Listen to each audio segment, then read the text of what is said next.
Queridos irmãos, amigos, a paz do Senhor Jesus, que alegria mais uma vez poder chegar na sua casa, onde você está, através desta programação. Está começando mais um programa Escola Bíblica Dominical, aqui pela TV Kairos, canal 7.1 na região da Grande Marabá, e também estamos na internet, pelo YouTube, onde você pode assistir essa programação quantas vezes desejar. E aproveitamos a ocasião pedindo a você que se inscreva no canal e também compartilhe o link desta programação com os seus familiares, amigos, professores de escola dominical e outros tantos que você entende que esta programação será abençoadora. No programa de hoje, iremos estudar a lição 5 deste quarto trimestre que estamos aí finalizando o ano. Vamos falar hoje sobre a promessa de salvação. Portanto, um tema muito importante, aliás, a maior de todas as bênçãos prometidas pelo nosso Deus, pelo Senhor Jesus, concluída na cruz, é exatamente a salvação. Vamos para o texto áureo, a verdade prática e a leitura bíblica em classe da lição de hoje. O texto áureo diz assim: na verdade vos digo, que quem ouve a minha palavra e crer naquele que me enviou tem a vida eterna, e não entrará em condenação, mas passou da morte para a vida. João, Evangelho de Jesus por João, capítulo 5, versículo 24.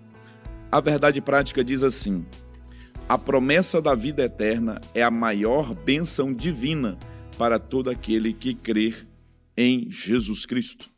A leitura bíblica em classe está no Evangelho do Senhor Jesus por João, capítulo 3, versículo 14 a seguir. Acompanhe a leitura. E, como Moisés levantou a serpente no deserto, assim importa que o Filho do Homem seja levantado, para que todo aquele que nele crê não pereça, mas tenha a vida eterna. Porque Deus amou o mundo de tal maneira que deu o seu Filho unigênito, para que todo aquele que nele crer não pereça, mas tenha a vida eterna.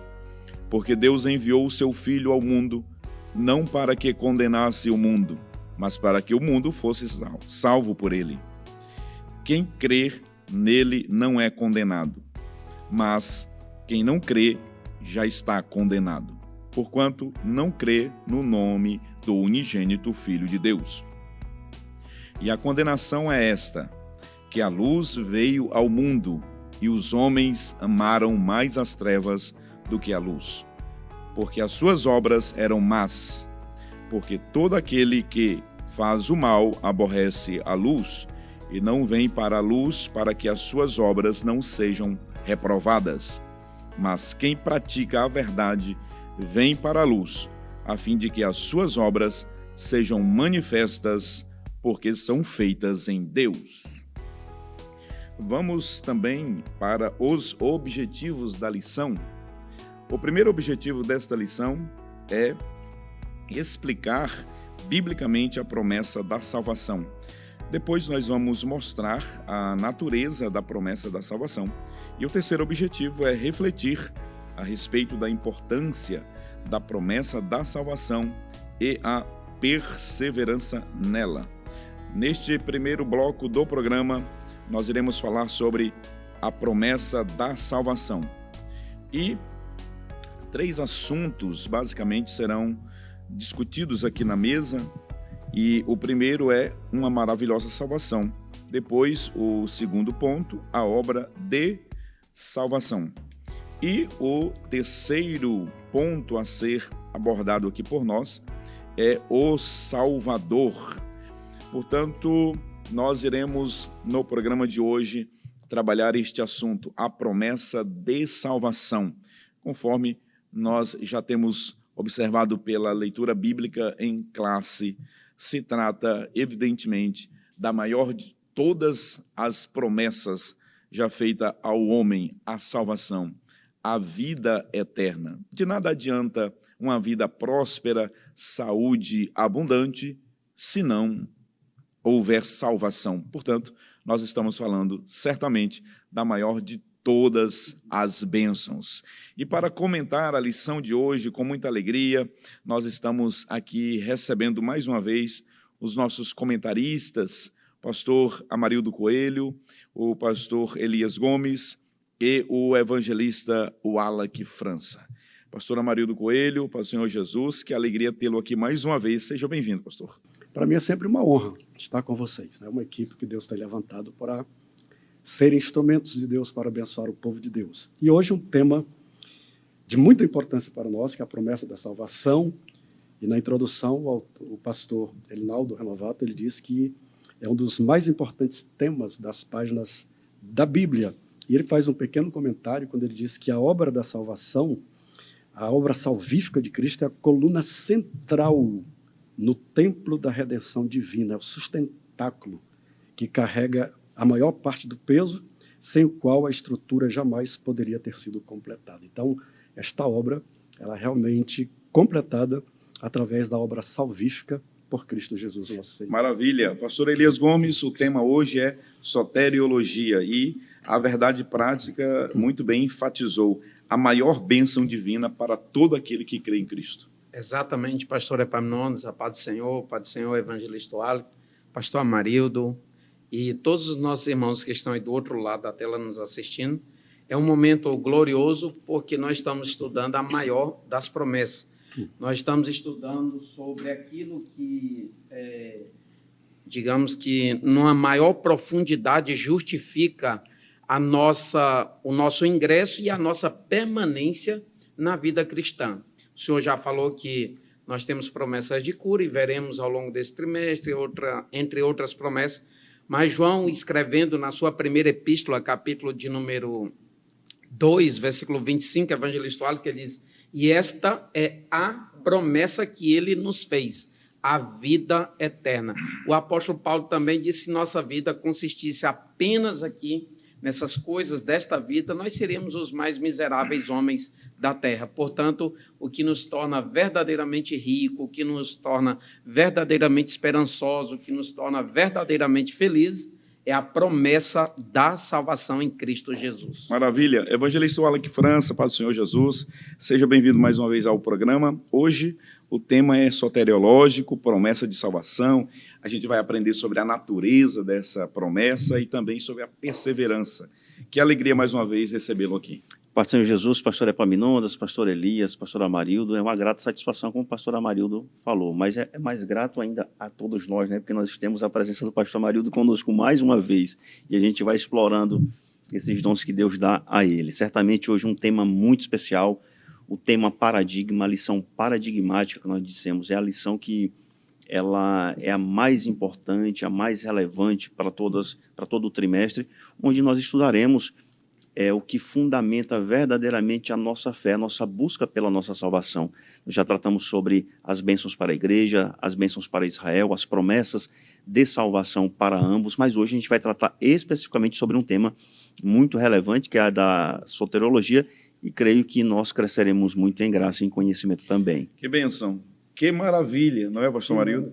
E é sobre isso, né? Sobre uma maravilhosa salvação que nós vamos começar aqui a nossa conversa, a nossa roda de discussões.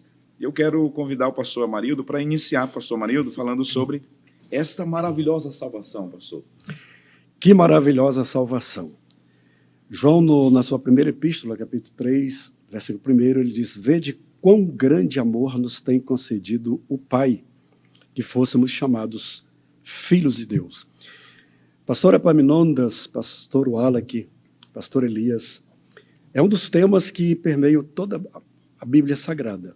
Desde o primeiro livro do Antigo Testamento, nós já temos a promessa de um Salvador. É justamente naquele episódio da transgressão de Adão e Eva, quando o Senhor faz uma promessa, está registrado em Gênesis capítulo 3, versículo 15, e o Senhor diz: porém, inimizade entre ti e a mulher, entre a tua semente e a sua semente. Esta te ferirá a cabeça e tu lhe ferirás o calcanhar. Aqui nós já temos a presença da serpente, que em toda a Bíblia Sagrada aponta para Satanás, que é o grande causador dos males da humanidade.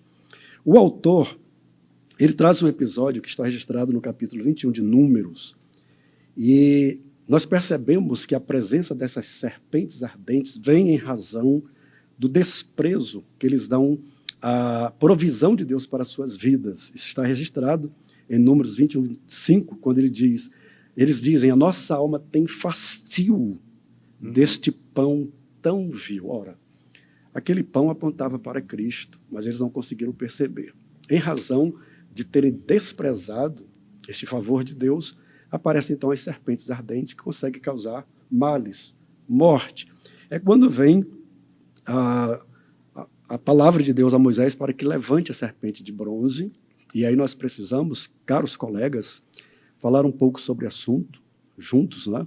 Porque uma grande parte dos servos de Deus pensam que a serpente é um tipo de Cristo, é como se fosse Cristo ali, representando Cristo, e não é.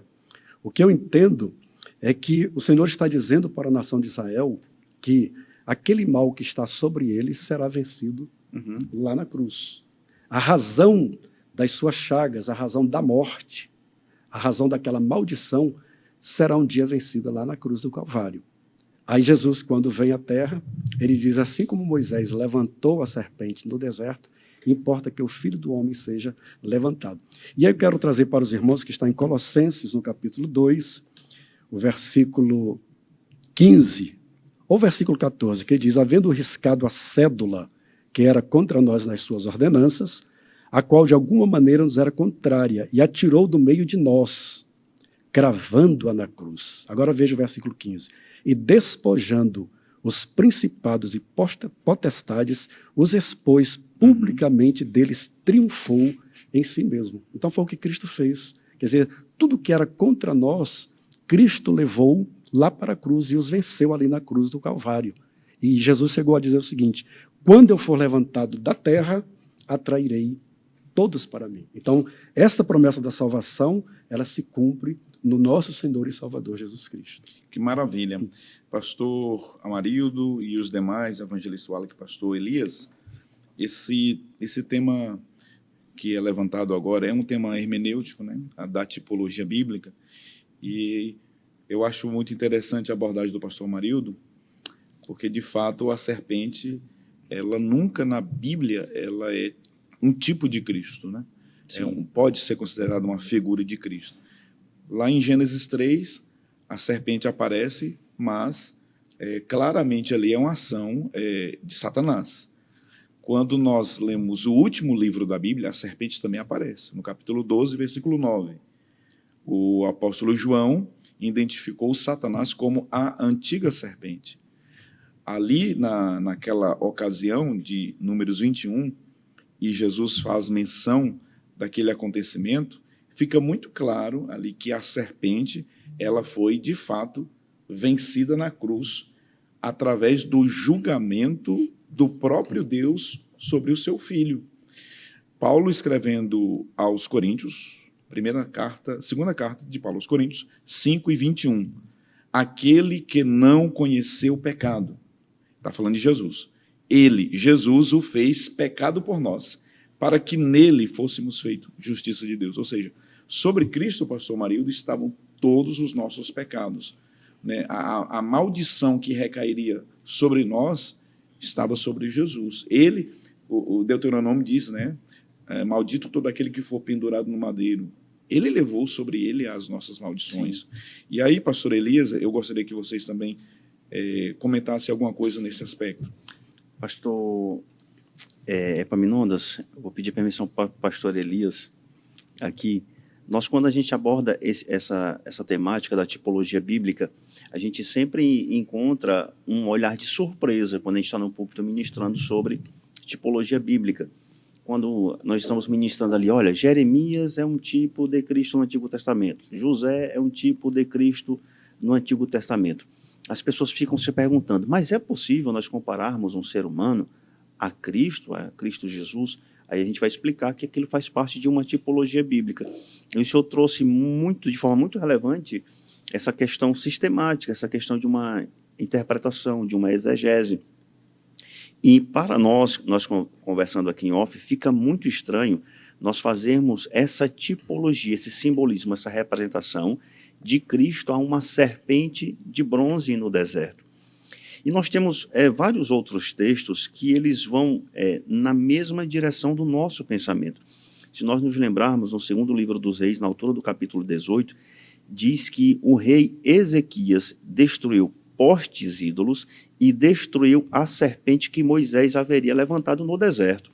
Então, nós não existe a possibilidade de nós interpretarmos a serpente como a tipologia de Jesus Cristo no deserto. Mas aí, pastor Epaminondas trouxe, pastor Elias, um comentário bastante interessante para a gente em off aqui, e eu vou usurpar o seu comentário. Ele diz que a tipologia não está no simbolismo, nem na matéria da serpente. A simbologia de Cristo ali está no levantar de Cristo no deserto. Que Cristo realmente estava acompanhando o povo no deserto. E certamente nós abordaremos novamente esse tema na próxima lição que nós tratamos sobre a cura divina. E mais, para a gente se aprofundar mais um pouco, a gente vai ter que contrapor esse tipo de idolatria a determinados objetos. Por quê? Porque esse versículo, esse texto, interpretado de forma errônea, causa que as pessoas comecem a fabricar serpentes, animais, vasos de barro, bronze, etc., para que sejam um objeto de idolatria, levando a justificativa de que a própria Bíblia justifica tal comportamento. E nós temos por certeza que esse tipo de comportamento é antibíblico e a Bíblia ela explica a própria Bíblia e ela não pode se contradizer. Ora, todos os sacrifícios, todos os tipos de penitência já foram realizados por Cristo na cruz do Calvário.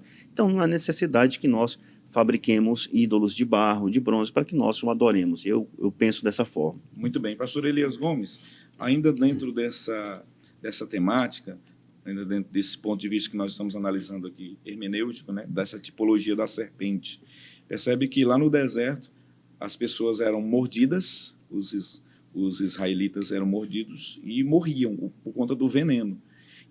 Claro que o veneno ali é uma tipologia também do pecado, né? O pecado ele gera morte.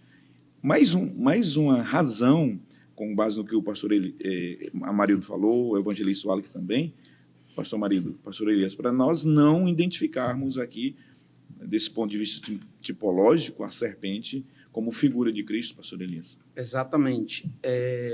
Vale nós ressaltarmos que é importante nós evidenciarmos as consequências da mordida da serpente ali, que é uma espécie de representação da consequência do pecado, né, desse afastamento do Senhor, e nós vemos aí que é identificado como uma espécie de maldade ou de ruínas, aquilo que nós sabemos que desde o pecado original, desde o cometimento do erro lá atrás, por Adão, todos os homens caíram numa degeneração completa, aquilo que nós chamamos de pecado original ou depravação total. Então, todos caíram nisso e a maldade estava ali. Então, é muito importante que nós evidenciemos a importância do ato, digamos assim, ou da mensagem, do teor propriamente, que é o levantar. Vocês já evidenciaram, e na medida que o povo olhava para aquele símbolo ali, de alguma forma já eram imediatamente curados, e essa cura lá era física, aqui, no caso, apontava para uma cura espiritual. E essa cura espiritual, na verdade, seria a remissão, seria a redenção, seria a reconciliação, seria a restauração dessa comunhão entre o Criador e a criatura, entre o ser maior e o ser menor, entre o Senhor e o servo que foi, digamos que, contaminado ou foi, digamos que, fragmentado pelo poder do pecado. Muito bem. Pastor Amarildo, evangelista Wallach, pastor Elias, acreditamos que os professores de escola dominical em classe devem fazer esses apontamentos. Devem fazer essa abordagem, né? Com certeza. Pastor Amarildo. Inclusive, Hebreus, enquanto o senhor falava, veio à minha mente Hebreus 2, versículo 14, que diz: "E visto como os filhos participam da carne e do sangue, também ele participou das mesmas coisas, para que pela morte aniquilasse o que tinha o império da morte, isto é, o diabo." Então foi o que ocorreu ali na cruz. Exatamente. Evangelista Wallach França, a obra da salvação, o que nós podemos comentar? Perfeito, pastor Epaminondas, pastor Amarildo.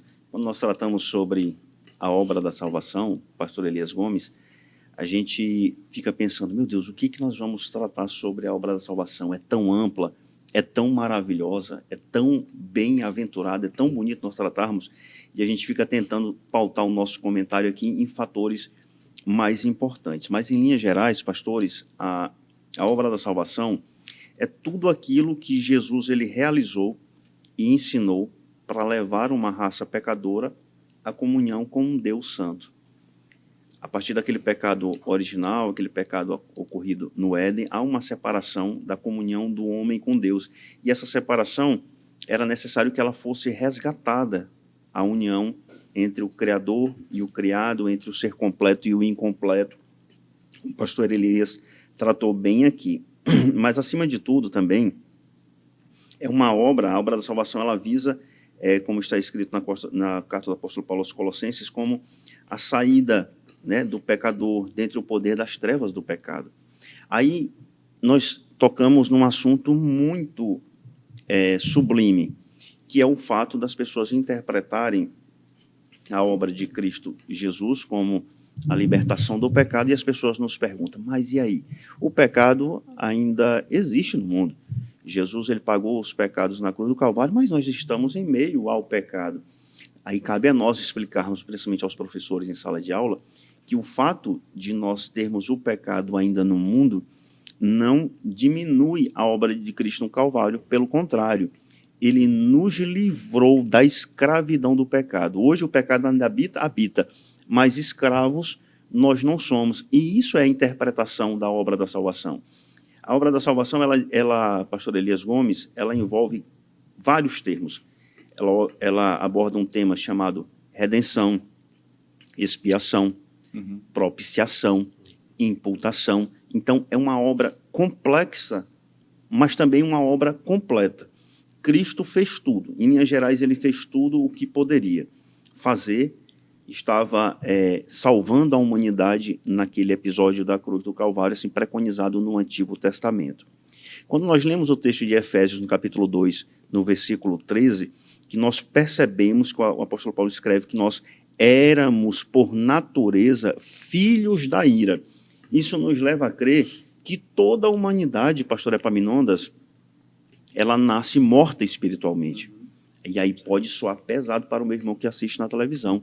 Mas toda a humanidade, inclusive as crianças, inclusive as crianças mortas espiritualmente por conta de um pecado original. Aí vai lá Cristo, realizando aquela obra na cruz do Calvário para o pagamento, para a redenção de todos os pecadores, de todos os pecados, é o que nós chamamos de expiação ilimitada, dentro da obra de soteriologia, dentro da teologia sistemática. Mas, pastor Epaminondas, nós tratamos o que é a obra da salvação. Agora nós precisamos entender, pastor Amarildo, o que não é a obra da salvação. O que muitos irmãos pensam ao longo dos anos o que é uma obra da salvação e não é. E nós temos alguns exemplos aqui. Obra da salvação não é apenas ler a Bíblia, não é aspergir água benta, não é batizar criança em imersão de água. A obra da salvação não é ter uma religião.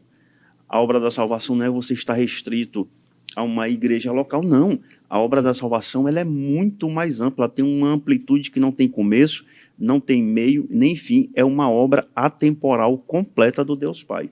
Por isso que a obra da salvação ela não deve ser restrita tão somente a pequenos versículos, não versículos, a parágrafos de textos teológicos, não.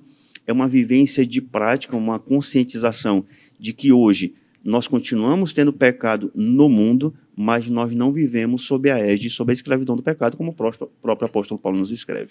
Muito bem. Nós vamos concluir este primeiro bloco. Daqui a pouquinho voltaremos para a gente finalizar esse primeiro ponto da lição e depois também prosseguirmos falando sobre a promessa da salvação e a sua natureza. Você sabe, o nosso intervalo é rapidinho, estaremos de volta em instantes. Até já.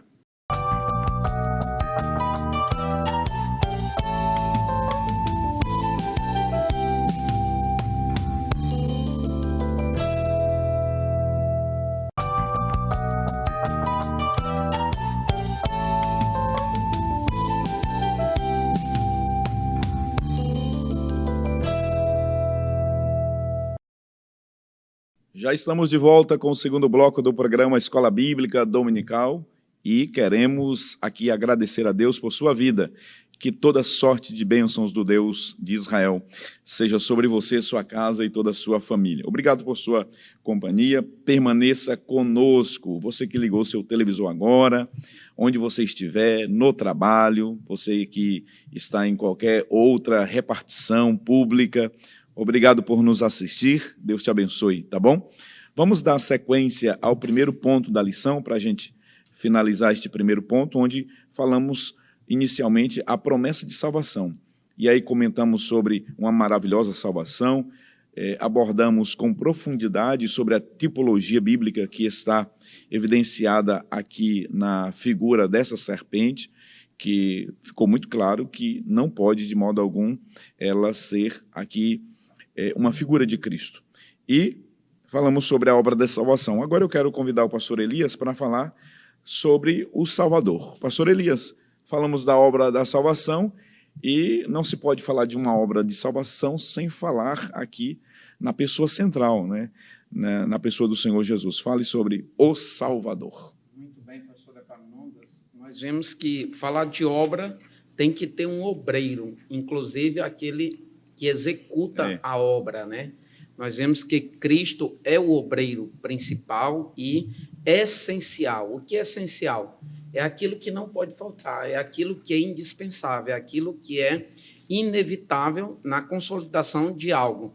Então, essa obra, chamada obra da salvação, ela só é possível por causa do Salvador. E nós vemos que o Salvador aqui é Cristo. O termo soter vem de Salvador. No grego, significa Salvador, libertador. E nós já vimos aqui, entre outras lições, inclusive no trimestre passado, que existem algumas figuras ou alguns tipos de Cristo. Nós estamos, inclusive, falando sobre isso também, de alguma forma, nessa lição de hoje. E que nós estudamos no trimestre passado sobre Boaz, o remidor, um tipo de Cristo, aquele que viria para remir, para resgatar, para salvar e pagar o preço necessário. Pois esta obra ela foi realizada pelo preço vicário de Cristo. Inclusive, esse termo está voltado para substituição. É aquele que se propõe a morrer no lugar de outra. Então, isso foi o que Cristo fez. E ele foi anunciado. Nós vimos que Cristo também veio debaixo de uma promessa que fora realizada pelo próprio Senhor por meio dos profetas, em especial o profeta Isaías. Nós vemos no capítulo de número 9, versículo de número 6, porque um filho se nos deu, um menino nos nasceu, o principado está sobre os seus ombros, e o seu nome será maravilhoso conselheiro, Deus forte, Pai da eternidade, príncipe da paz. E esse menino veio, que na verdade é o verbo que se encarnou, e quando nós observamos Lucas, o Evangelho segundo Lucas, capítulo 2, versículo de número 10, os pastores estão ali em Belém, o anjo aparece a eles no versículo de número 10 e diz assim: não temais, porque eis aqui vos trago novas de grande alegria,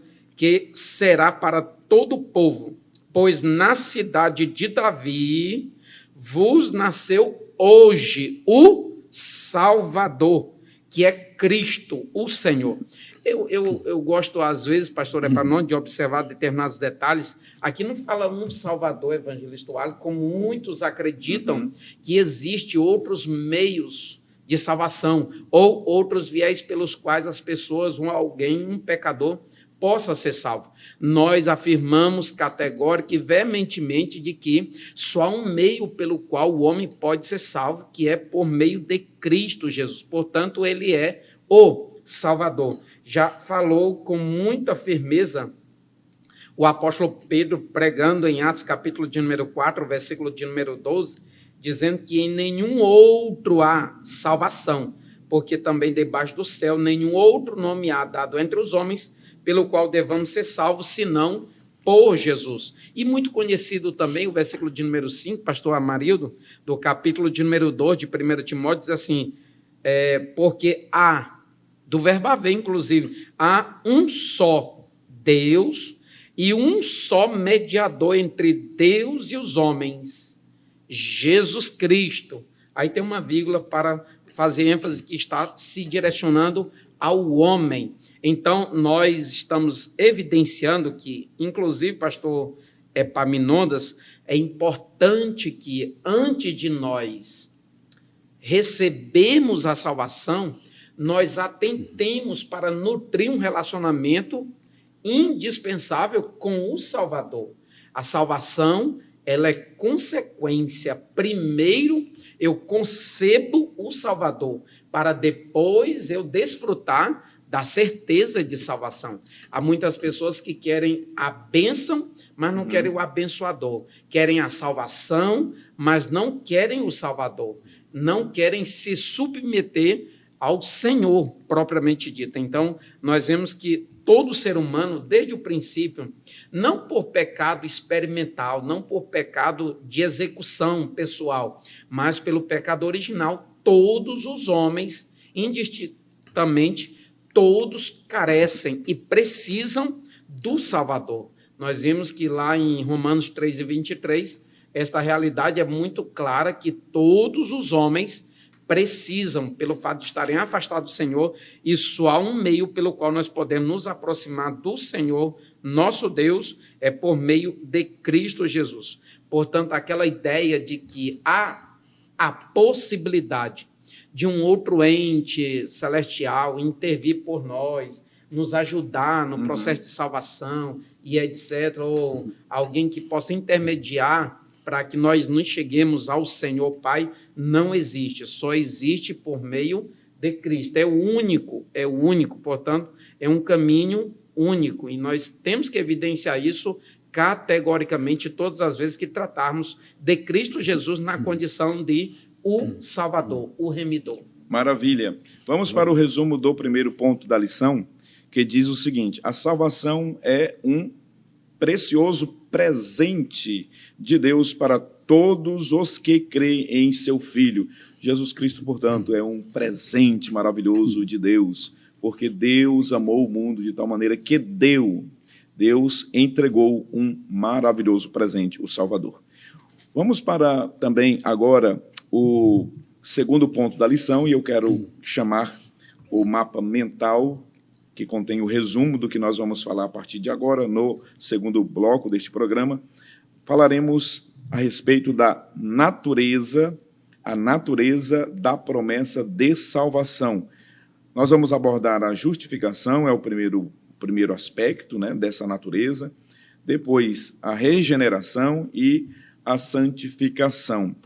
Poderíamos aqui ainda tentar abordar sobre a adoção e a glorificação, que completaria, não é, evangelista Wallace, pastor Amarildo, pastor Elias, os 5 grandes aspectos da doutrina da salvação, né, que é a operação da salvação. A operação da salvação, ela manifesta a justificação, manifesta a redenção, a adoção, a santificação e a glorificação. Mas nós vamos abordar esses 3 pontos aqui, e eu quero iniciar, evangelista Wallace, a partir da justificação, esse ato de Deus de declarar o mais vil pecador justo. Como é que é isso, evangelista? Perfeito, pastor Epaminondas, pastor Amarildo, pastor Elias Gomes. Nós estamos diante de um tema de discussões seculares. Não estou dizendo discussões do mundo, estou dizendo discussões de séculos. De anos. Muitos anos. Nós, quando a gente começa a estudar sobre a vida de Cristo, os seus aspectos, a fundação da igreja, a formação da igreja, e a gente corre para os comentários extrabíblicos, para os grandes livros, nós percebemos que nos livros de história, as maiores discussões, elas estão circunscritas, na verdade, a um fato chamado mecânica da salvação. Como é que se dá o processo para a pessoa ser salva? Basta eu aceitar a Cristo? Como é que isso funciona no mundo espiritual? Então, todas essas perguntas, elas permearam muitos anos. E muitas doutrinas, pastor Epaminondas, estudadas de forma sistemática na Bíblia Sagrada, elas foram sendo desenvolvidas para chegarmos a essas conclusões nesse resumo de etapas de justificação, de regeneração, de glorificação, de santificação. Então, nós temos vários exemplos aqui. Doutrina do arrependimento, doutrina de confissão de pecados, doutrina da expiação do sangue, doutrina da graça de Deus, doutrina do pecado. mais de 20 doutrinas, elas permeiam o macrosistema da salvação, formando um microsistema ali que elas ficam tramitando e transitando para que as pessoas consigam compreender como é que se dá essa etapa. Mas, em linhas gerais, nós temos um processo realizado, uma ação realizada por Cristo na cruz do Calvário, que não depende do homem, que não depende do Alec, do pastor Amarildo, do pastor Epaminondas, do pastor Elias Gomes. Foi um procedimento, um processo realizado por Cristo na cruz do Calvário, pelo Deus Pai, como um projeto de quê? Da salvação da humanidade. E nós estamos falando aqui já do processo da justificação. Então, o nosso saudoso pastor da nossa escola bíblica dominical, Antônio Gilberto, ele escreve na sua obra sobre soteriologia e ele descreve 2 fatores, o objetivo e o subjetivo. O fator objetivo da salvação está em Deus, o doador da salvação, e o aspecto subjetivo, o aspecto do ser humano, em aceitar o chamado, em aceitar positivamente, em dar aquele passo rumo à salvação. Mas a justificação, pastores, em linhas gerais, é a mudança de posição externa e legal do pecador diante de Deus, de condenado para justificado. O que significa isso? Que todos os pecados, tudo aquilo que eu devia, tudo aquilo que me foi repassado pelo pecado original, ele foi pago na cruz do Calvário. Então, portanto, a justificação ela tem um caráter do passado. Se nós estudarmos isso do ponto de vista temporal, o pastor Elias e o pastor Amarildo trataram sobre essas perspectivas acerca da regeneração que tem um caráter presente, a santificação que também tem um caráter presente, nós olhamos a justificação como um caráter passado que Jesus já fez. Então, mas dentro dessa mecânica da salvação, eu preciso ainda ser justificado por algo? Não. A justificação ela já ocorreu por um sacrifício único, verdadeiro, perfeito, por um cordeiro imolado na cruz do Calvário. Nós estamos isso na lição passada acerca da nova aliança. O autor de Hebreus defendeu isso no capítulo 8. Isso é bem verdade. Nós não precisamos mais ser justificados por nada. Eu não preciso mais pagar penitência. Frente ao Deus Pai, hoje eu já sou considerado justo. E justo pelo quê? Pelo poder do sangue de Cristo na cruz do Calvário. E nós poderíamos conversar aqui vários minutos sobre o poder de Cristo na cruz do Calvário, desde a celebração da Páscoa, desde a separação dos sacerdotes no livro do Êxodo. Nós poderíamos trabalhar essa temática, mas de fato, o sangue de Cristo na cruz do Calvário nos torna justos diante de Deus Pai, e é o que nós vemos em 1 Coríntios, no capítulo 6, no versículo 11, que diz: haveis sido justificados em nome do Senhor Jesus e pelo Espírito do nosso Deus. Romanos 8, 30 e 33 diz: e aos que predestinou, a esses também chamou, e aos que chamou, esses também justificou. Quem intentará acusação contra os escolhidos de Deus? É Deus quem os justifica. Portanto, a obra de Cristo na cruz do Calvário tem um caráter atemporal, mas dentro da mecânica da salvação, do estudo sistematizado, a justificação ela tem um caráter do passado. Cristo já fez por toda a humanidade. Que maravilha. Podemos, portanto, concluir nesse primeiro ponto, o evangelista Wallace, que a justificação não é um processo como a santificação, mas um ato, né? Um ato de Deus. Maravilha.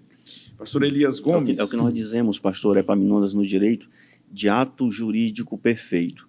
Já está lá concluso, não há lei mais que se modifique. Ele já tomou posse, ele já se concluiu na cruz do Calvário. Pronto, maravilha. Diferentemente, né, da santificação que o pastor Marildo vai tratar, que é um processo, a regeneração, pastor Elias, que é o que a soteriologia chama também de novo nascimento. Me lembrei que no bloco anterior, o evangelista Wallace lembrou de Efésios 2, onde todos nós estávamos mortos nos nossos delitos e pecados. E aqui reside, pastor Elias, a necessidade de um novo nascimento, não é isso, pastor Elias?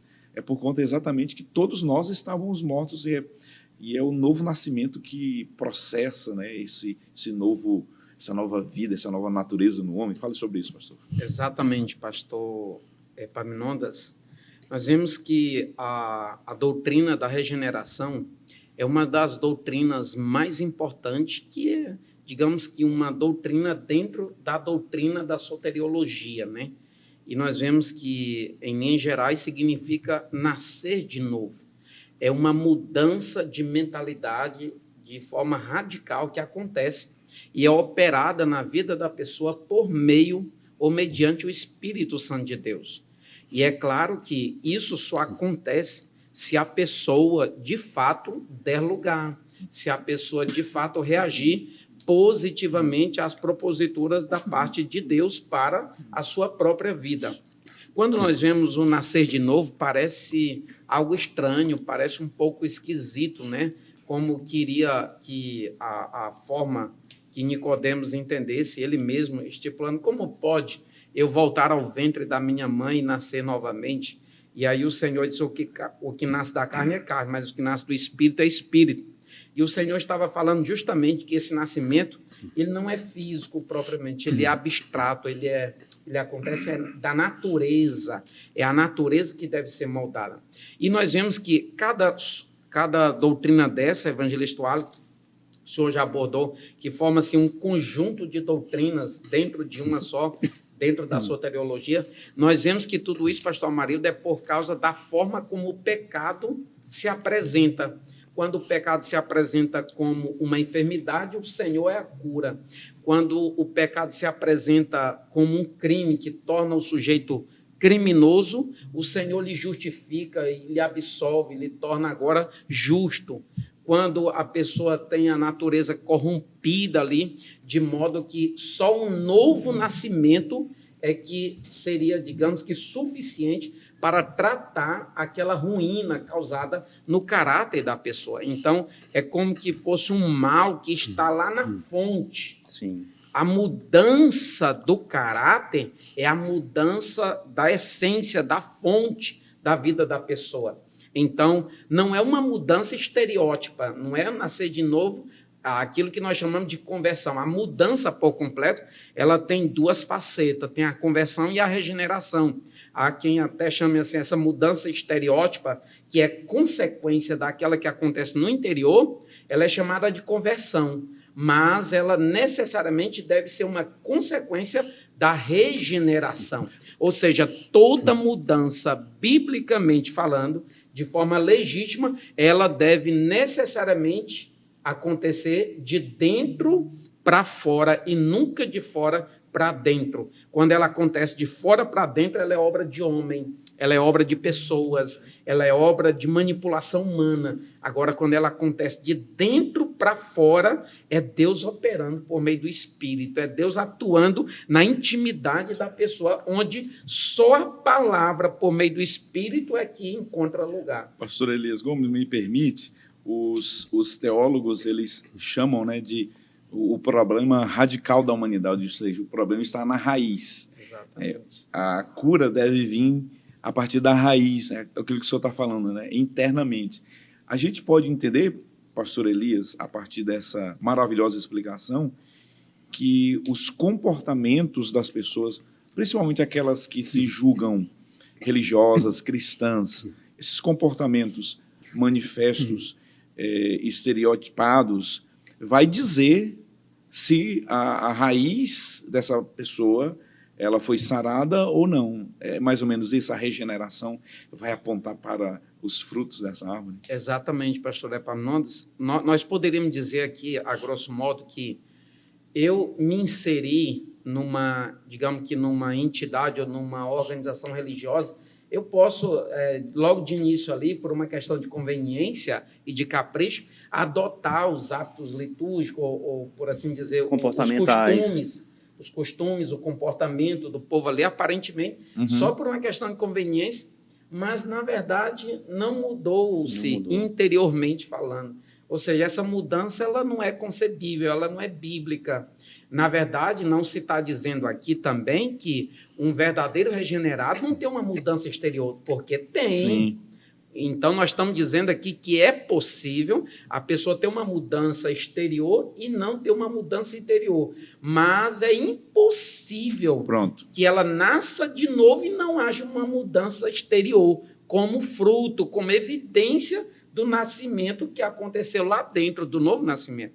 E aí, isso é importante, porque Jesus disse para Nicodemos, na verdade te digo, que aquele que não nascer de novo não pode ver o reino de Deus. É, portanto, condição necessária para ser ingressado no reino de Deus, no reino espiritual, o nascer de novo.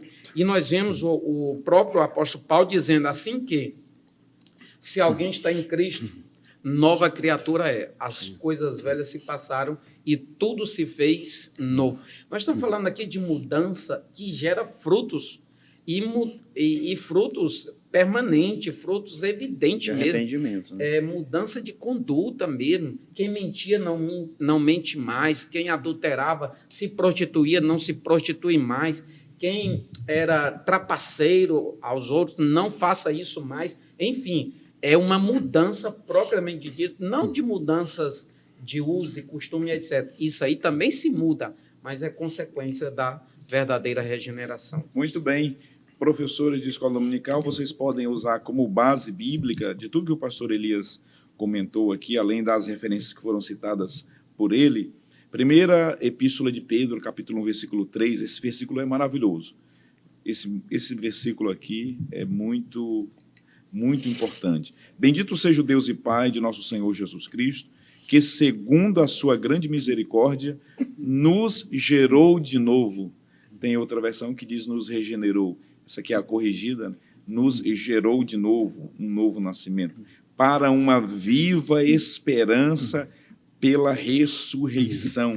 E é a partir desse novo nascimento, é a partir, né, desse novo ser gerado, dessa nova natureza gerada, pastor Amarildo Coelho, que há possibilidade, portanto, de vivermos em santificação.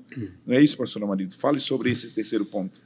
Pastor Epaminondas, evangelista Wallace, pastor Elias, a santificação ela é requerida em toda a Bíblia Sagrada, assim como a obediência, que foi um tema que nós discutimos na lição passada. A obediência é requerida. Da mesma forma, a santidade. Um dos salmistas, ele chega a louvar a Deus dizendo: a santidade convém à tua casa, ó Senhor, para sempre. Quando se fala da casa de Deus, não se pode pensar em apenas um imóvel. Temos que pensar nós como templos do Espírito Santo de Deus.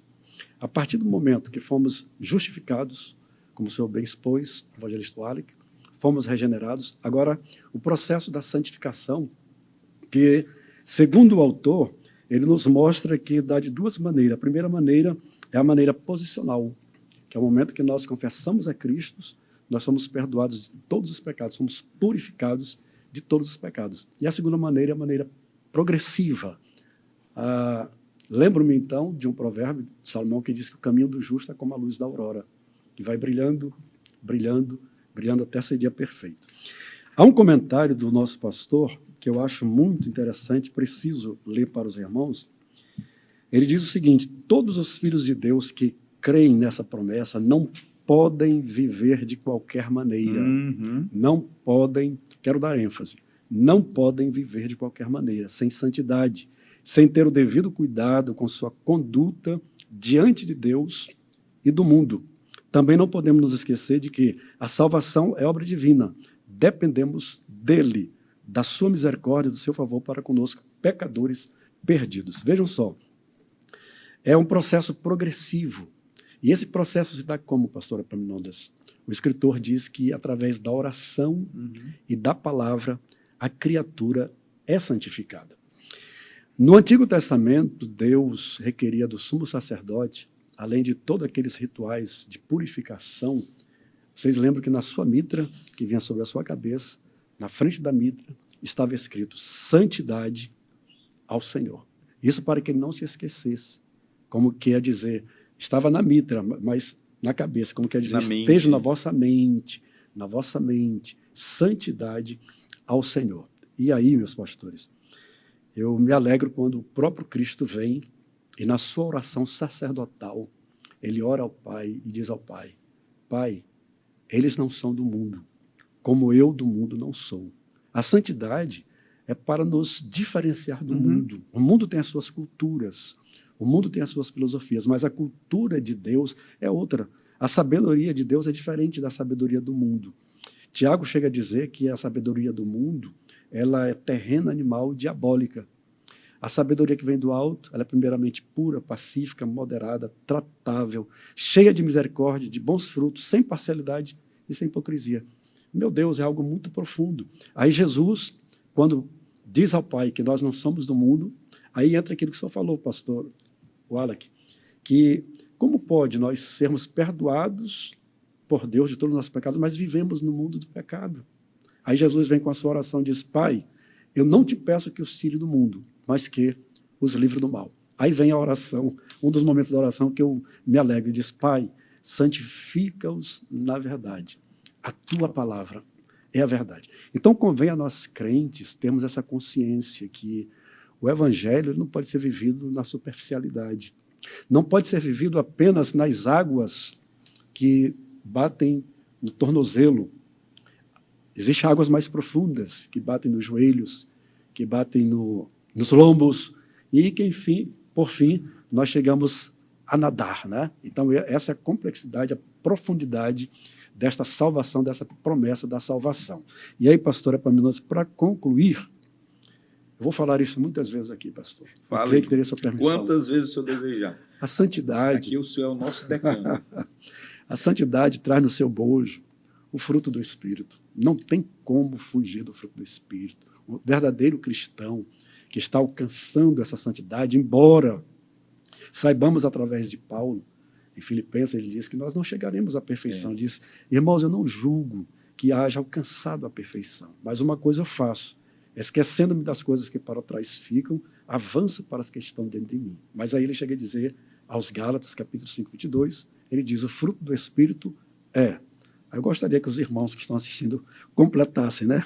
Amor, alegria, paz, longanimidade, benignidade, bondade, fé, mansidão, temperança.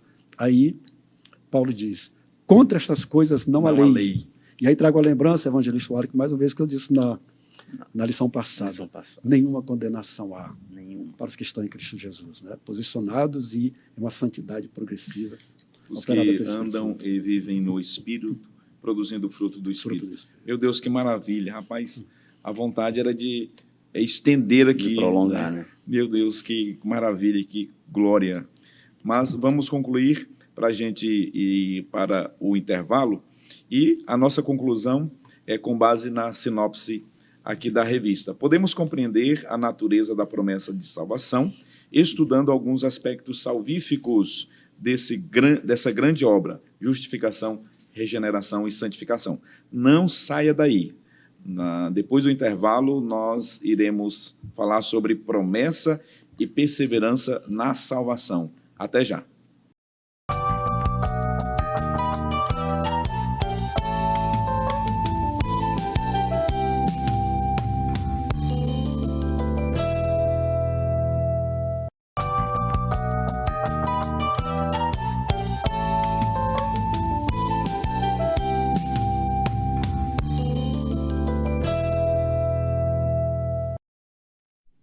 Estamos de volta com o terceiro e último bloco do programa Escola Bíblica Dominical de hoje, um programa que está realmente muito maravilhoso. Agora nós iremos falar sobre promessa e perseverança na salvação, o terceiro e último ponto da lição. Acompanhe na sua tela os 3 pontos que nós iremos abordar agora. O primeiro ponto o primeiro subtópico, é a base da promessa de salvação, é Cristo. Depois, iremos aqui pontuar sobre a apostasia individual. É possível a perda da salvação? Vamos responder isso aqui. E, por fim, a promessa e a segurança da salvação, a garantia, a segurança em Cristo da salvação. Que maravilha, que bênção. Eu vou começar com o pastor Elias Gomes. Pastor Elias Gomes, nos fale sobre esse primeiro ponto aqui do terceiro ponto da lição. A base da promessa de salvação é, de fato, Cristo. Muito bem, pastor Epaminondas, pastor Amarildo, evangelista Wallach. Nós vimos que Cristo, ele é a centralidade, né? Uma vez que ele é o executor e ele também foi que realizou a obra que consistiu na salvação, que é o sacrifício vicário. E nós vemos que, aos olhos humanos, é incompreensível. Tudo isso que nós temos tratado aqui de fatores que constituem a doutrina da salvação, a soteriologia, parece ser, digamos que, incompreensível do ponto de vista humano. Porque como é que pode alguém ser justificado? Como é que pode alguém que cometeu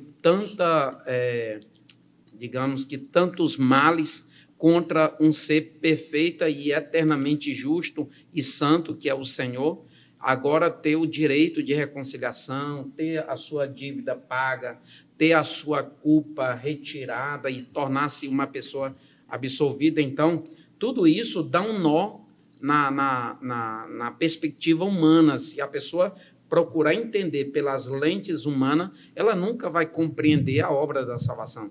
Por isso que o meio pelo qual nós devemos ter acesso ao Senhor é a fé, porque a fé é que vai, digamos que, proporcionar essa capacidade de entendimento, ou vai desencadear a compreensão da obra da salvação na vida da pessoa.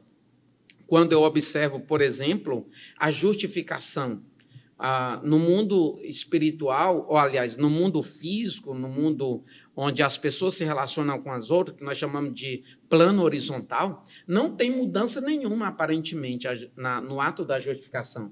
Mas no mundo espiritual, a posição da pessoa muda radicalmente. E como explicar isso? Como é que se pode explicar a justificação acontecer na vida de um pecador por meio simplesmente da vontade soberana de Deus? Então, isso é algo absolutamente inexplicável. E nós vemos aqui, pastor Epaminondas, que nós não tínhamos direito nenhum, nós não tínhamos dignidade alguma para fazermos parte desse plano, desse projeto de salvação e nos tornarmos igreja e, de forma individual, filho de Deus. Nós vemos aqui que o Senhor mesmo fez isso para que um povo fosse alcançado e esse povo ele pudesse chamar de meu povo. Se o meu povo, então nós vemos que a igreja ela é o povo de Deus. Ele mesmo, quando fala em Mateus capítulo 16, a minha igreja, então, é resultado de quê? Resultado de arrependimento e resultado de fé. Uma vez que a pessoa manifesta esse arrependimento verdadeiro, que é o reconhecimento da existência do pecado, o reconhecimento do afastamento de Deus pelo erro cometido e o pesar por ele, na medida que a pessoa também se arrepende no sentido de se distanciar e se afastar daquilo que lhe afasta de Deus, então ela tem esse direito, ela recebe essa garantia da parte do Senhor nosso Deus. Portanto, o fato de nós desfrutarmos com firmeza, com certeza, com segurança quanto à salvação, tudo isso é resultado da firmeza da base, né, desta obra que foi o próprio Cristo. Se a base da obra não for não apresentar garantias, não apresentar firmeza, não apresentar segurança, eu também não posso dizer que a obra em si estará segura. Nós sabemos que está falando aqui de base, de fundamento, que é o aspecto inicial de toda uma obra. E, diga-se de passagem, é o mais importante que deve ser observado quando se vai erigir uma determinada edificação evangelistal, é a fundação, é a base. Isso ali é fundamental, é onde se há a necessidade de todo um estudo de solo, estudo de material, estudo de resistência, enfim, uma série de fatores. Então, Cristo é a garantia, Cristo é o fundamento, Cristo é a base que garante com que a obra seja algo absolutamente concebível, de forma segura e de forma certeira. Maravilha. Agora, evangelista Wallace França, este segundo subtópico aqui, a apostasia individual, nós consideramos também, falávamos em off, um dos pontos da lição deste domingo que o professor deve aqui também investir um pouco mais de tempo, né? Até porque está falando de um tema que envolve algumas discussões, mas aqui o autor claramente está falando da possibilidade da perda da salvação, a partir, né, do abandono proposital da fé, o abandono sistemático, consciente, deliberado, né, da fé cristã. Perfeito. E aqui há uma advertência, né, para que nós também permanecemos assim na fé, porque do contrário pode apostatar. Perfeito, pastor Epaminondas. Esse tópico de número 3 certamente é o tema, o auge, o assunto auge da lição. E a gente conclama aos irmãos, aos professores, coordenadores de escola bíblica, que façam uma economia do tempo nos primeiros e segundo tópicos, blocos, para se dedicar ao terceiro. O pastor Elias começou falando aqui de um fundamento muito importante, que é Cristo. Então, nós estamos centralizados aqui na terceira lição. E agora nós trataremos sobre essa apostasia individual. Certamente um dos temas mais debatido ao longo dos anos, novamente ao longo dos séculos, sobre essa possibilidade da perda da salvação. E nós gostaríamos de iniciar os nossos comentários aqui no subtópico de número 2, perguntando: é possível nós perdermos a nossa salvação? Por que nós perguntamos isso? Porque nós sabemos que existem denominações, correntes teológicas que pregam e apregoam que uma vez salvo para sempre, ou predestinados à salvação e outros predestinados à maldição, ao sofrimento eterno. E hoje nós estamos aqui mais uma vez na Escola Bíblica Dominical abordando essa temática. E, pastor Epaminondas, para que nós respondemos sobre é possível perder a nossa salvação, é necessário que nós façamos uma outra pergunta, né, pastor Elias? De quem depende a salvação? A salvação, ela depende de mim? Ela depende do pastor Elias? De quem ela depende? Né? A salvação, ela é uma obra que nasce no coração do Senhor. E ao longo dos anos, muitas pessoas elas vão cometendo erros, pastor Elias, extremados. É pensar que não importa o que fizerem de errado, não perderão a salvação, e outras que pensam que qualquer tipo de erro eu estou sujeito, eu estou submetido à perda da salvação. E é necessário que a gente faça essa distinção. Mas, primeiramente, pastor Epaminondas, do ponto de vista teológico, do ponto de vista sistemático, do ponto de vista, inclusive, da obra A Mecânica da Salvação do pastor Silas Daniel, ele descreve 3 aspectos. Ele diz que existem 3 grupos de arminianos. Dentro do grupo de arminianos existem 3 subgrupos. E eles dizem que o primeiro é que os que creem que a salvação não pode ser perdida, certo? Sendo esta a posição adotada pela maioria dos batistas arminianos. Nós temos uma segunda posição que diz que os que creem que a salvação pode ser perdida em alguns casos excepcionais, mas quando isso ocorre é impossível de recuperá-la. E um terceiro grupo, que eu acredito que é o que nós estamos inseridos, que é os que creem que a salvação pode ser perdida, mas também pode ser recuperada se houver o arrependimento. E essa corrente ela é encampada pelo próprio John Wesley, por Robert Shank, Roger Olsen e outras pessoas que adotam esse tipo de comportamento. Agora, do ponto de vista mais prático, se nós pensarmos assim, toda apostasia, ela é capaz de lhe derrubar da graça? Ela é capaz de fazer perder a sua salvação? Aí é necessário que nós entendamos de que apostasia que nós estamos tratando. E o próprio pastor Silas Daniel, ele trata 2 temas. Ele trata sobre uma apostasia comum, mas também tem aquela apostasia do coração endurecido, que é o que o senhor falou, aquela deliberada, sistemática, intencional, consciente, aquela revoltosa, aquela que encampa uma verdadeira batalha, uma verdadeira guerra contra o Espírito Santo de Deus. E essa é a apostasia do coração endurecido. E é essa apostasia do coração endurecido que o Senhor Jesus vai tratar no Evangelho segundo escreveu Mateus, que nós estudamos muito bem na altura do capítulo 12, quando Jesus diz que a blasfêmia contra o Espírito Santo ela se torna um pecado imperdoável. Ali nós temos que interpretar acerca daquelas pessoas que experimentaram sobre os dons celestiais, o dom da salvação, que viveram esse ambiente espiritualizado, que conheceram das obras do Espírito Santo e por vontade própria, por sã consciência, optaram em deliberar contra o próprio Espírito Santo.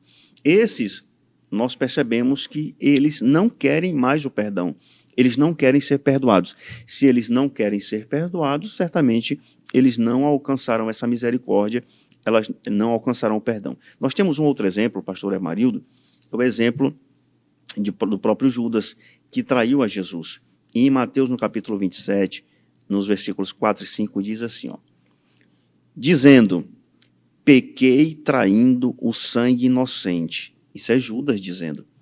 Ele tinha consciência. Ele sabia que ele tinha pecado, mas aqui não diz que ele se arrependeu. Ou seja, há todo um sistema, pastores, inclusive do ponto de vista espiritual, que nos levam a crer, e é fato isso, a Bíblia Sagrada demonstra isso, que ele reconhece, ele tinha consciência, mas ele optou por não se arrepender do seu pecado.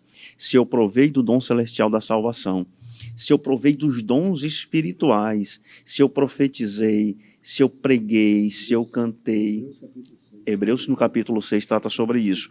E nós percebemos, pastores, aqui em Hebreus capítulo 6, só que o pastor Amarildo trouxe para a gente, eu vou ler do versículo 4 ao versículo 6, diz assim, porque é impossível que os que já uma vez foram iluminados e provaram o dom celestial e se fizeram participantes do Espírito Santo e provaram a boa palavra de Deus e as virtudes do século futuro e recaíram, sejam outra vez renovados para arrependimento, pois assim quanto a eles, de novo crucificam o Filho de Deus e o expõem ao vitupério. Ou seja, o que nós estamos querendo dizer? Aquele que apostata contra o Espírito Santo de forma deliberada e consciente, ele vai estar certamente tentando crucificar a Cristo 2 vezes ou mais vezes, e isso a palavra de Deus não permite. Portanto, acabei de pecar, pronto, se Jesus voltar agora eu vou direto para o inferno. Não, não é assim que funciona. Nós percebemos que há toda uma sistemática. A perda da salvação para o crente é aquela apostasia sistemática. Não é aquela apostasia comum, pastor Elias, eu estou um crente esfriado, eu estou há 1 mês sem ir para o culto, se Jesus voltar hoje, pronto, já vou diretamente para o inferno. Não é assim que funciona. Então, é importante que o professor em sala de aula trabalhe sobre esses prismas, sobre esses aspectos. Bem verdade é que existem pecados para a morte. 1 João 5,16 diz, se alguém vir seu irmão pecar, pecado que não é para a morte, orará, e Deus dará vida àqueles que não pecarem para a morte. Há pecado para a morte, e por esse não digo que ore. Olha só, os próprios ensinos bíblicos, a palavra de Deus trata sobre isso. Portanto, eu acho interessante, importante os professores trabalharem em sala de aula todos esses aspectos que certamente engrandecerá muito para o ensino na sala de aula. Maravilha, que bênção. Como subsídios, nós indicamos a teologia sistemática, né, do Stanley M. Orton, essa que está aparecendo aqui no seu visor, a teologia sistemática também pentecostal, da CPAD, e o livro que o evangelista Wallace já fez menção dele aqui, A Mecânica da Salvação, uma abordagem histórica, teológica e bíblica da doutrina da salvação, escrito pelo pastor Silas Daniel. Esses subsídios vão enriquecer em muito a sua aula, querido professor. Agora, pastor Amarildo, nós também precisamos falar de uma promessa, mas também de uma segurança da salvação. Em Cristo, pastor, nós estamos seguros. Paulo ficou assim tão maravilhado desta salvação que ele chegou a dizer que de ambos os lados, ele disse, estou em aperto, o desejo de partir estar com Cristo porque é ainda melhor, né? Mas por causa dos irmãos, ele deveria ficar. Evangelista Wallace, pastor Elias, Jesus usou muitas parábolas nos seus ensinos. E eu quero me apropriar não de uma parábola de Jesus, mas de uma história que vocês conhecem, já ouviram, que dá sustentação a essa questão dessa garantia, né? Vocês já ouviram de um menino que fabricou um pequeno barquinho e foi testado no mar. E aquelas impetuosas ondas levaram o barquinho dele. E ele voltou para casa triste, mas um dia passando pelas lojas da cidade, ele olhou e o seu barquinho estava lá na vitrine. Ele entrou e disse para o dono da loja, esse barco é meu. Eu fiz esse barco. Aí o dono disse, você pode ter feito, mas você vai ter que comprar. Vai ter que fazer alguma coisa para comprar. E o menino saiu. saiu com o propósito de comprar aquele barco. Trabalhou, vendendo o que ele podia vender, e voltou lá com o valor e disse: eu vim comprar o meu barquinho. E conseguiu comprar. Quando ele saiu, ele disse: você é meu 2 vezes. Uma porque te fiz e outra porque te comprei. Meu Deus. Eu era menino. Que maravilha. Mas veja como fica na mente, né? Então, essa garantia que nós temos da salvação, nós pertencemos ao Senhor 2 vezes. Uma porque Ele nos fez e outra porque Ele nos comprou. E, além disso, Paulo, na sua carta aos Efésios, os irmãos devem ler o capítulo 1, ele diz que nós fomos selados com o Espírito Santo da promessa. Está no capítulo 1, versículo 13, ele diz: em quem também vós estáis, depois que ouvistes a palavra da verdade, o evangelho da vossa salvação, e tendo nele também crido, fostes selados com o Espírito Santo da promessa, o qual é a garantia, o penhor da nossa herança para a redenção da possessão de Deus para o louvor da sua glória. Então, nós sabemos que no mundo secular, as fábricas, elas têm agora que ter o seu selo de garantia. Né? Isso é fato. Né? Sem este selo, as pessoas nem têm aquela tendência para comprar, para adquirir. Né? Então, nós temos esse selo. E esse selo não é um selo qualquer, evangelista Alec. É o próprio Espírito de Deus. Meu Deus, isso é glorioso. É glorioso. Nós sabemos que somos templos do Espírito Santo de Deus e que temos o selo, pastor Elias. Isso significa que quando o diabo se aproxima para tentar fazer alguma coisa, tem um selo de garantia, um selo de propriedade particular, de que pertencemos a alguém. E Paulo diz que este selo é o penhor da nossa herança, quer dizer, para a redenção da possessão de Deus para o louvor da sua glória. Quer dizer, é a garantia de que nós somos salvos. Nós temos essa garantia através do selo do Espírito Santo, da habitação do Espírito Santo em nós, que inclusive ele vai ser o autor desse momento do arrebatamento da igreja. Ele está em nós e é ele que nos levará para nos encontrarmos com Cristo. Então, cabe a cada cristão fazer o possível para que não aconteça o que você já falou, de causar a impossibilidade de voltar-se novamente para Deus. Porque o escritor aos Hebreus diz: é impossível que alguém possa retornar depois que expõe Cristo novamente ao vitupério. Por isso nós temos que ter muito cuidado e entender que o Espírito habita em nós e que nós não podemos entristecer o Espírito Santo no qual estamos selados para o dia da redenção. Pastor Amarildo, pastor Epaminondas, me permitam, o pastor Amarildo falando sobre essa maravilhosa salvação, e foi uma temática que nós discutimos no primeiro bloco, e eu me perguntava, pastor Epaminondas, pastor Elias, pastor Amarildo, se existe então uma salvação que ela não seja maravilhosa. E o pastor Amarildo contando a história da criança, do garoto que comprou o barquinho, e a gente sempre traz o retrospecto da análise do nosso dia a dia. E no nosso dia a dia, fora do ambiente espiritual, fora de Cristo, existe salvação. E existe salvação que ela não é maravilhosa. E o direito, pastor Epaminondas, o senhor é operador de direito, o senhor sabe disso. Existe uma situação chamada, dentro do direito civil, chamada estado de perigo e estado de lesão, que são salvações que não são maravilhosas. Me dê um exemplo. O camarada que está morrendo afogado e passa o camarada numa grande lancha, num grande barco. E disse: tu está morrendo afogado? Estou morrendo afogado, me salva. Ele disse: não, eu te salvo, mas tu vai ter que me dar tudo que tu tem. Tudo que ele tem, ele vai ter que dar, ou seja, ele vai ser escravo do camarada para o resto da vida. E ele salva. E o direito vem dizer: olha, essa salvação aqui, ela não é maravilhosa, isso aqui era um estado de perigo e não pode ocorrer. É diferentemente da nossa salvação. Jesus Cristo, ele nos salvou, ele nos redimiu, ele nos comprou, mas o que ele só nos pede em troca? Só obediência, servidão ao seu nome. Então, eu gostei muito da história que o pastor Amarildo contou, e realmente, dentro da nossa história do direito também isso acontece, pastor Amarildo. É a salvação pela graça, Pela né? graça. O dom de Deus, a salvação pela graça, a graça de Deus, ela é inefável, não tem como nós aqui, com palavras, descrevermos, porque Deus nos salvou, nos amou de tal forma que deu o seu Filho unigênito para que todo aquele que nele crê não pereça, mas tenha a vida eterna. Interessante, pastor Epaminondas, dentro disso que o evangelista Wallach falou, enquanto que aquele está oferecendo a salvação ao náufrago, tirando tudo dele, Jesus nos salva e nos dá tudo. Todas as bênçãos espirituais. Ele tem nos abençoado com todas as bênçãos espirituais. Que maravilha, que bênção. A salvação, portanto, é pela graça, e a graça de Deus, ela é o dom imerecido do Senhor. O terceiro ponto da lição, ele é resumido assim: o nosso Senhor Jesus Cristo é o centro da promessa de nossa salvação. Nós estamos chegando ao final deste programa, agradecendo a Deus por sua companhia conosco até agora. Deus te abençoe. Nós vamos te esperar na próxima semana, onde nós iremos falar sobre a promessa de cura divina.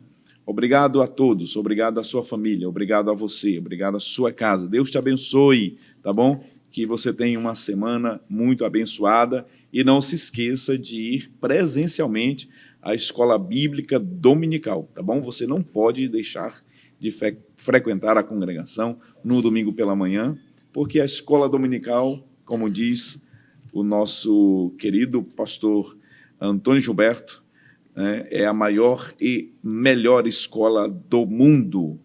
Obrigado também à nossa equipe técnica da produção do programa. Deus abençoe a todos. Os nossos comentaristas, é sempre uma alegria ter vocês aqui. Pastor Amarildo Coelho, é muito honroso estar aqui ao seu lado. É honroso estar aqui com o pastor Elias Gomes. É honroso estar aqui com o evangelista Wallach. Esses homens que têm se dedicado ao ensino da palavra de Deus aqui nesta grande cidade. Louvamos a Deus também pela vida do nosso pastor, o pastor Salles, que é o mentor desta obra, deste programa, e a Deus seja a glória, e louvamos também a Deus por esta iniciativa do nosso pastor. Nós vamos terminar sempre, como sempre, orando e pedindo a Deus que abençoe você e continue nos abençoando também. Pastor Elias Gomes, nos despeça em oração. Então vamos orar. Maravilhoso Deus, poderoso Pai, nós te agradecemos, Senhor, por este sublime momento, por esta tão rica oportunidade, Senhor, que Tu tem nos concedido, ó Deus. Nós pedimos que a Tua bênção, a Tua graça, a Tua misericórdia, ó Deus, a Tua palavra, venha se manifestar na vida, Senhor, e na família de cada um daqueles que agora acabaram de nos assistir, Senhor Deus eterno, que Tu venha fazer proezas, milagres, ó Pai, inclusive o milagre da salvação em cada um dos ambientes familiares. Nós te apresentamos também o pastor Amarildo, Senhor, sua família, o evangelista Wallach, sua família, o pastor Epaminondas Fonseca, ó Pai, bem como toda a sua família, o nosso pastor presidente, pastor Salles, toda a sua família, ó Deus, que em nome de Jesus todos sejam, ó Pai, direcionados pelo Teu poder, pela Tua palavra, ó Pai Santo, e continuamente estejam na Tua presença. Nós te suplicamos, ó Deus, e nós te agradecemos em o nome de Jesus, o nome que está sobre todo nome. Amém.